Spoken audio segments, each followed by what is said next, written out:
आप यह देश आईएएस का देश नहीं है। अगर आईएएस का यह देश रहा होता तो सुभाष बाबू को आईएएस की डिग्री फाड़ कर फेंकने की कोई जरूरत। यह आईएएस का देश नहीं है। ये खेत में काम करने वाले हरवाहों और ये किसानों का देश है और यहां पर आईएएस कुछ नहीं कर पाएंगे, न कर सकते। जब आजादी बैंक करेंसी भारतीय करेंसी है, यहां का एक हरवाहा जानता है वो सत्याग्रह पर बैठ सकता है, ये आईएएस अधिकारी को पता नहीं है। और सोचिए इस बात, आईपीएस को इसका पता नहीं है, न्यायाधीश को इसका पता नहीं है। तो यह देश किनका है? खेत में काम करने वालों, जंगलों में रहने वाले उन आदिवासियों का है जिनके घरों में वो मोहर है, गोल्ड कॉइन है, वो भी कहते हैं कि ये भारत का सिक्का है। वो जानते हैं उनका ये देश है। ये आईएएस का देश नहीं है। आईएएस का मतलब ब्रिटेन का दलाल। अगर ब्रिटेन का वो दलाल का वो डिग्री नहीं है तो सुभाष बाबू को इसको फाड़ कर फेंकने की कोई जरूरत नहीं। ये साबित हो गया कि नहीं हो गया? ये साबित होने जा रहा है, ये प्रमाणिक होने जा रहा है, ये वेरीफाई किया जा रहा है और ये वेरीफाई हो जाएगा। ये आईएएस का देश नहीं है, ये समझिए। ये किसानों का देश है, ये हरवाहों का देश है, ये त्यागियों का देश है और यह जोगियों का देश है, ये भारत। इस पर आप गंभीरता से विचार करें। और जब ये देखा सुभाष बाबू ने कि ये आईएएस की डिग्री जो है ब्रिटेन की दलाली है, ये भारत को शोषण करने का ये सर्टिफिकेट है, भारत की जनता को लुटवाने का ये जो है हमें दस्तावेज दिया गया है कि अंग्रेज सदा लूटते रहे भारत को, उन्होंने उसको ठुकरा दिया।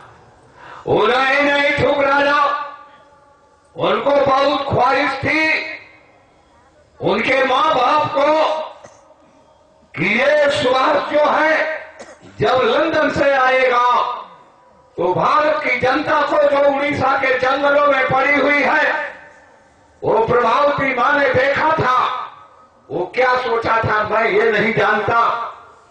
उनके पिताश्री, मैं उनका आज भी सम्मान कर रहा हूं, उसने सोचा या सही मैं इस पर टीका टिप्पणी करने के योग्य नहीं हूं, लेकिन वो ये चाहते थे कि ये हमारा सुभाष बेटा लाडला ब्रिटेन का दलाल बने, भारत की जनता को, उड़ीसा की जनता को, बंगाल की जनता को लुटवाए और ऐश आराम की जिंदगी जिए।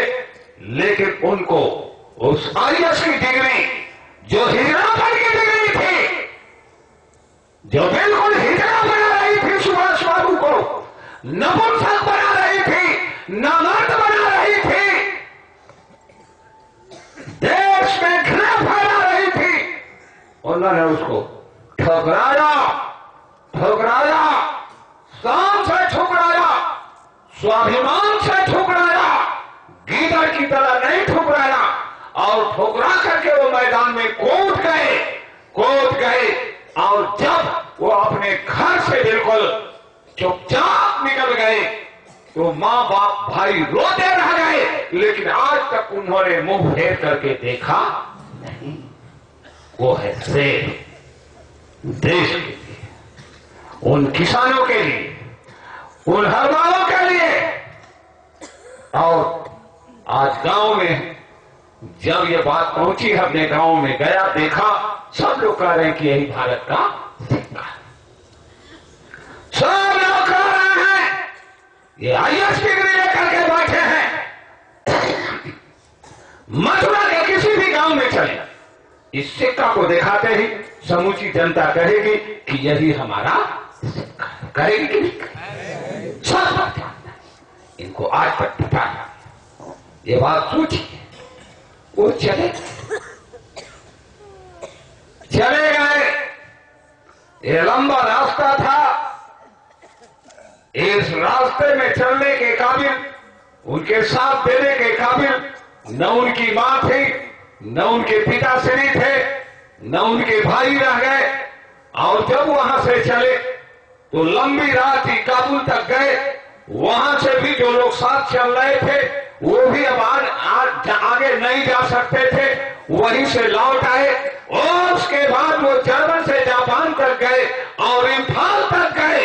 लोगों से खून मांगा, लोगों ने खून दिया इम्फाल में, लेकिन अब भी वो मंजिल तय नहीं हुई। खून दिया, शहीद हो गए, मंजिल तय नहीं हुई। वहां से भी वो अकेले अपनी मंजिल पर चले हैं, उनके साथ कोई नहीं गया।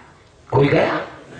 अकेले इतनी लंबी ये मंजिल, ये आजादी की, ये भारत को स्वतंत्र कराने की, पूर्ण आजादी की थी। उन्होंने सिंगापुर से अपील किया कांग्रेसियों से कि कांग्रेसियों तुम भारत का बंटवारा मत करो, पाकिस्तान मत बताओ, ये भारत में आतंकवाद मत फैलाओ, ये उग्रवाद मत फैलाओ, ये कांग्रेसी आतंकवादी है और नेहरू आतंकवादी है कि नहीं? इसने आतंकवाद फैलाया, मजबूर हो गए। नेहरू ने साथ नहीं दिया, गांधी ने साथ नहीं दिया, सरदार वल्लभ भाई पटेल ने जो है भारत का बंटवारा किया, आतंकवाद को बढ़ावा दिया और लाशों को गिरवाया, लेकिन बात को नहीं समझा और न उन देश का साथ दिया, न सुभाष का साथ दिया। आखिरकार उस बर्मा के जो है उस इम्फाल के मोर्चे से उस जोगी को फिर अकेला जाना पड़ा।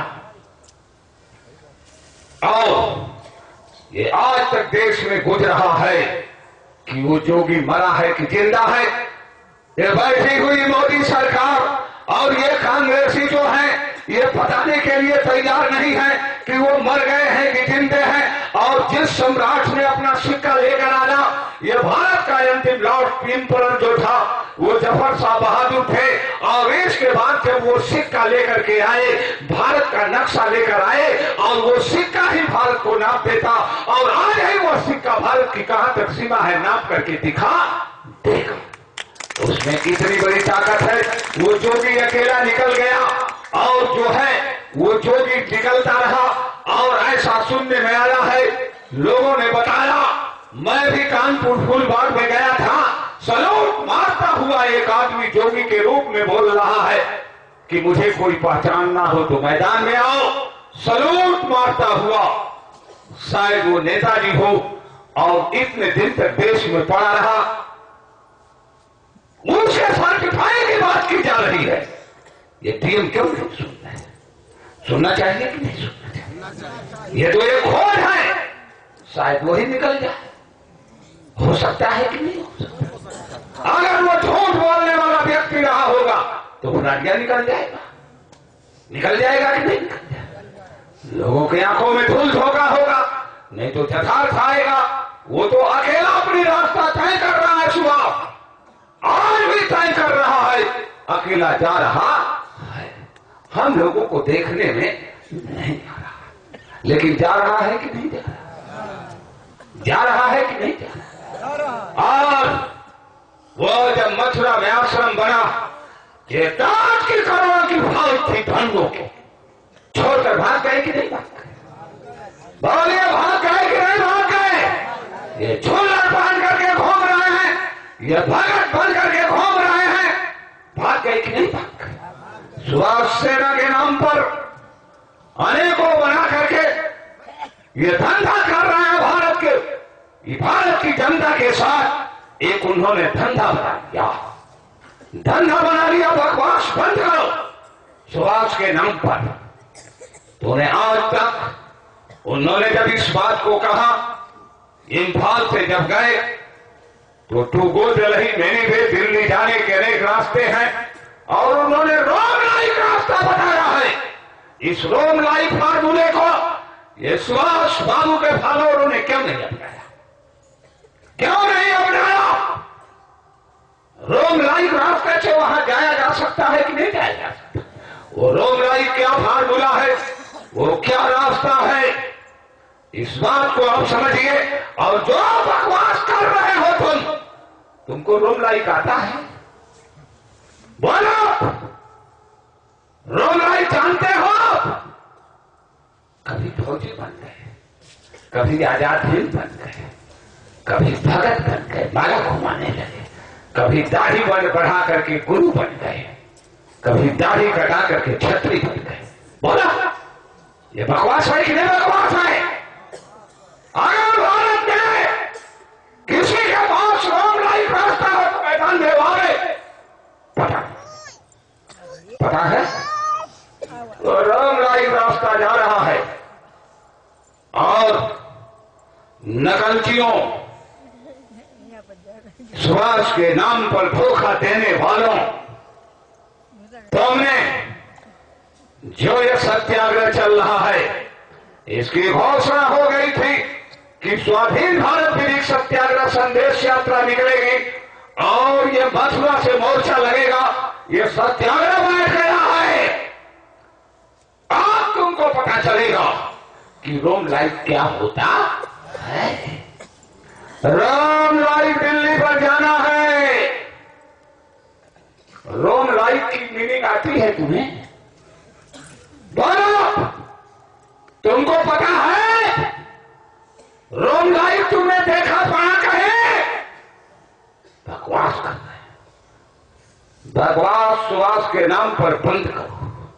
अब तक चली, अब नहीं चलेगी। और सीधी चीज जो है मैदान में आ रही है, तो देश का काम कौन करेगा? हलवा।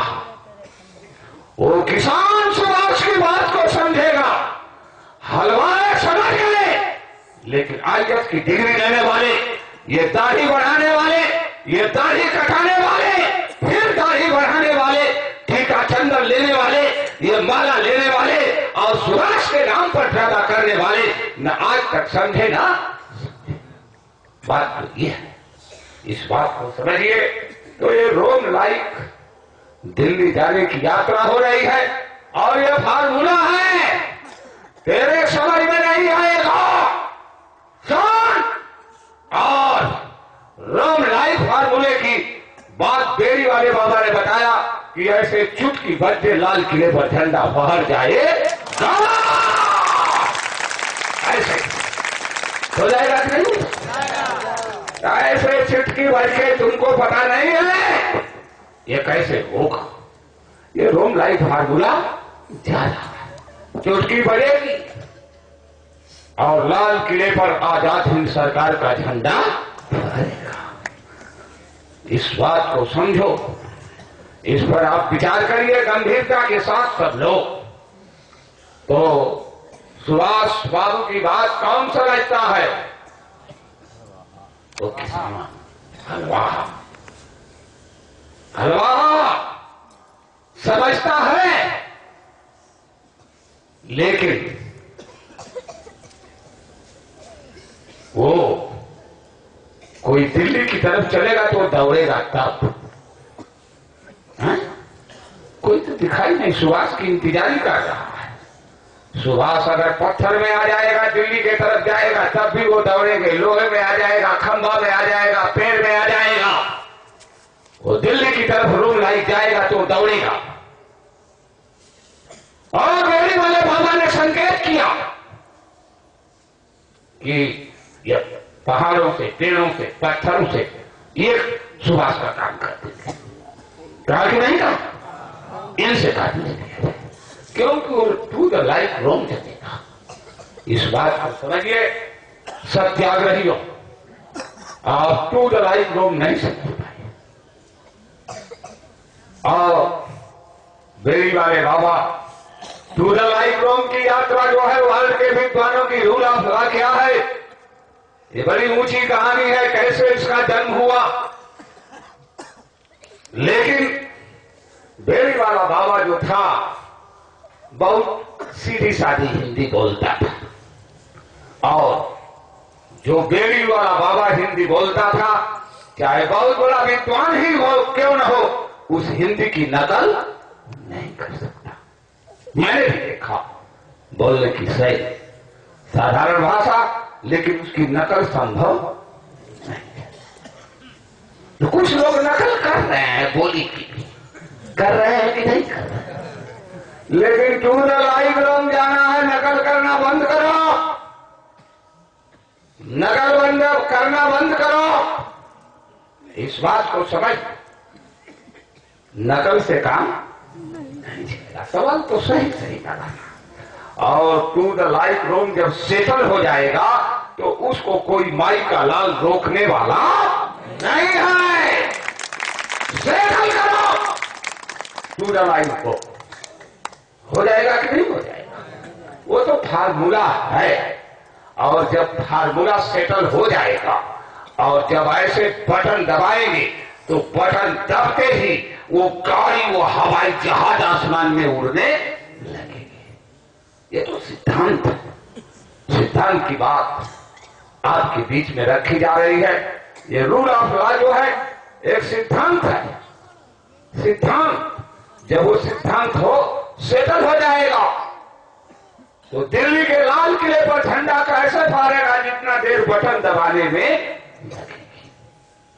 बटन दबाने में जितना देर लगती है, बटन दबाने में जितना देर लगती है, जितने देर में हवाई जहाज उड़ जाती है, उतने ही देर में दिल्ली के लाल किले पर झंडा फहर जाएगा। उतने ही देर में 1 रुपए का 60 लीटर डीजल पूरे हिंदुस्तान में बटन दबेगी और हिल जाएगा। पूरा लाइफ रोम की मैं बात बता रहा हूं। ये सेटलमेंट है, ये सिद्धांत है, ये नेचर है, ये नेचुरल जस्टिस है, जिसकी बात सुभाष बाबू ने रखा है, उसको सेटलमेंट कर। जब तक सेटलमेंट नहीं होगा तब तक ये काम बनने वाला नहीं है।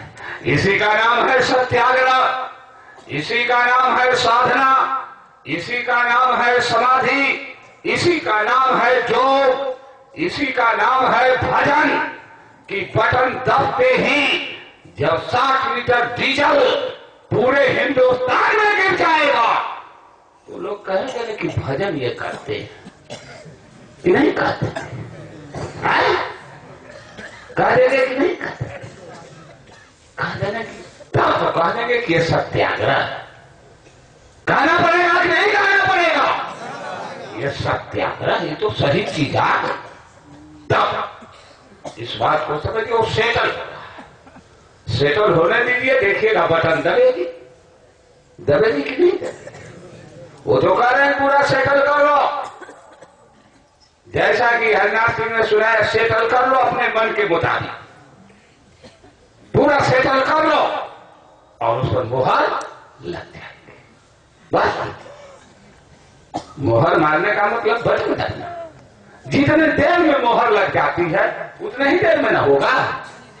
बोलिए, ये तो मेरी बात नहीं है, ये तो ये बोल रहे थे। अब झूठ है कि सच में नहीं जानता, अब ये बताएंगे। अगर मोहर लगते ही काम नहीं होगा तो इनको पकड़ा जाएगा कि नहीं पकड़ा जाएगा। बात यही ना है। तो अब इसी के साथ जय हिंद, जय सुभाष।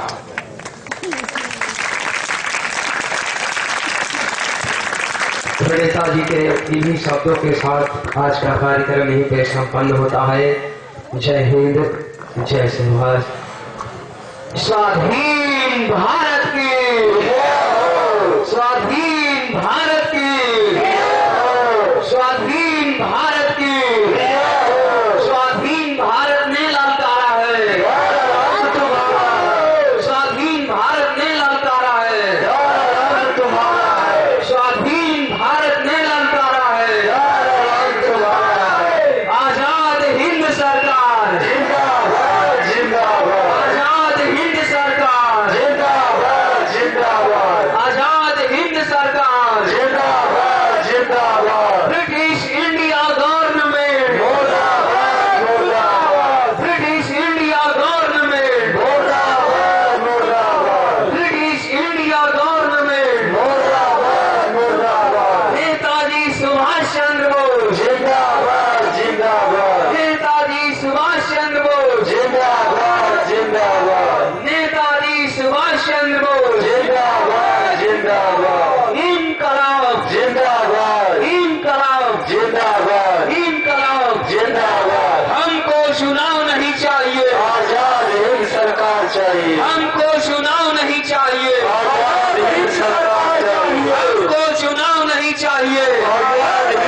जय हिंद जय सुभाष।